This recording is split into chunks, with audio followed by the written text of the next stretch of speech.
parents are very wealthy, influential business people. They own multiple multi-billion-dollar companies. Having your kids married off to the child of another business owner, just for the sake of business, is quite common.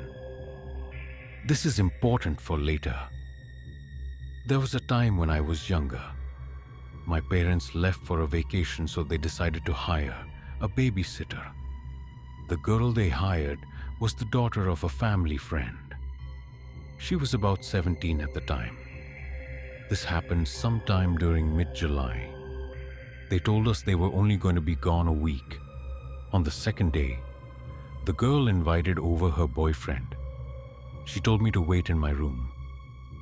It was really weird how she told me not to come out, no matter what.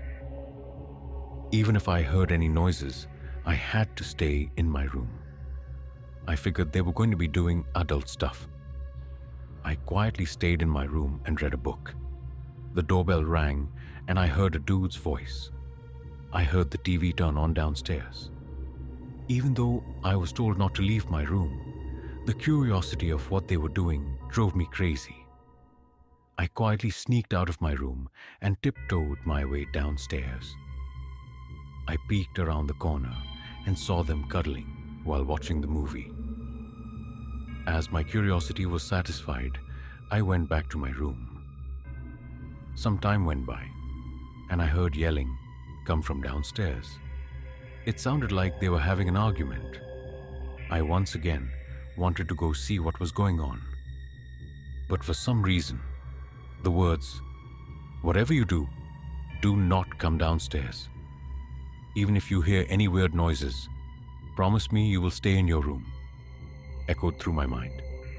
It didn't make sense. When I first left my room to go see what they were doing, I felt fine. But now, there's this pain in my chest preventing me from leaving my room. After a few minutes of arguing, I heard a blood-curdling scream. The scream sounded like a guy's voice. It sounded as if he were in pain or was extremely scared. I would say I was surprised that the neighbors didn't call the police, but the TV was so loud that it probably masked the screams. It was after a few minutes of silence when the fear really started to kick in. Something wasn't right, but I knew it was most likely safer in my room. I heard some banging downstairs, followed by silence. About an hour had passed before I heard the door open. It must have been an intruder. I heard steps coming up the stairs. I threw myself into my closet, fearing for my life. The steps stopped at my door. I heard my door creak open, ever so lightly. I then heard the voice of the babysitter. "Hey buddy, you in here?"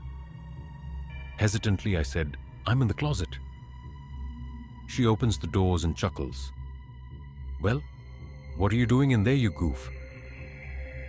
"Well, I heard a lot of screaming, and then I heard some banging," I replied.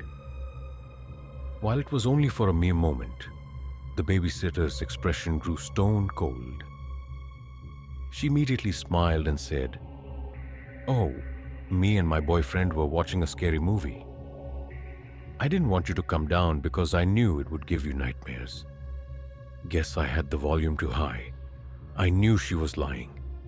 She wasn't watching a horror film, she was watching a comedy.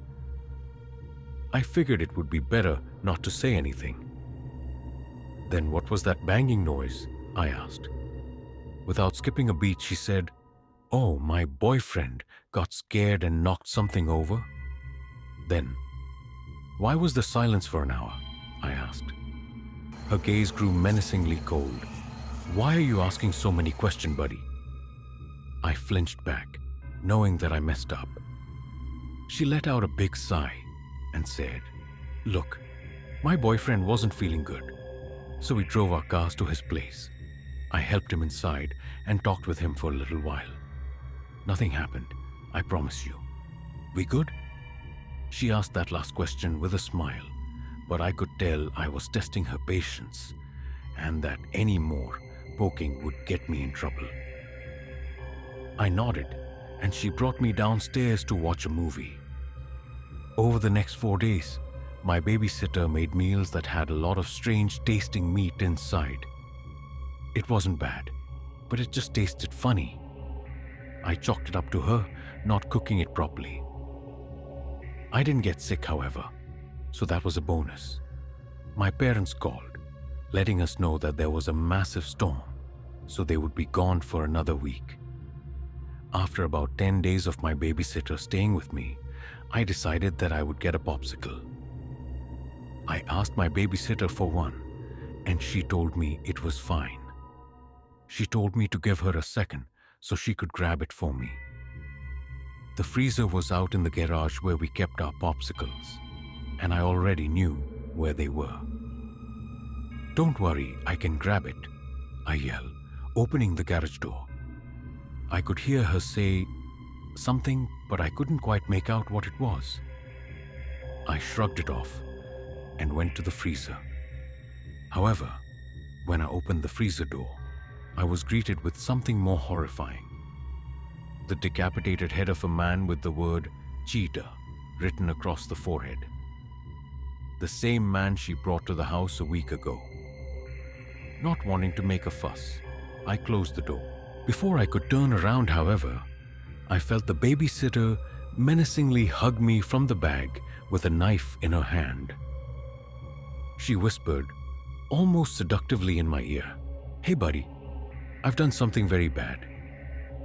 You know I love you, but I can't let this little secret get out. How about this? You keep your mouth shut and act like this never happened. And no one has to get hurt. Got that?" In tears, I slowly nodded my head. "Don't cry, buddy. I won't hurt you. I love you too much to do that," she says as she kisses me on the cheek. She stabs a popsicle with her knife and walks back into the house laughing. Throughout the years, I would see her at family gatherings, parties, barbecues, etc. She would always come up to me and make sure that I kept that incident a secret, which I had and still do. She acts as though nothing ever happened around me, but I can't stomach being around her. It's now the present day, and I've taken over one of the companies my parents had owned. I got a call from my folks one day, telling me that they wanted to introduce me to my fiancée. I knew this was bound to happen someday.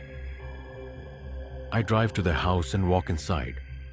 There, I'm greeted by my old babysitter. "What's she doing here?" I asked, somewhat nervously. "Son, this is your fiancée," my father says, pointing to her. I step back in shock.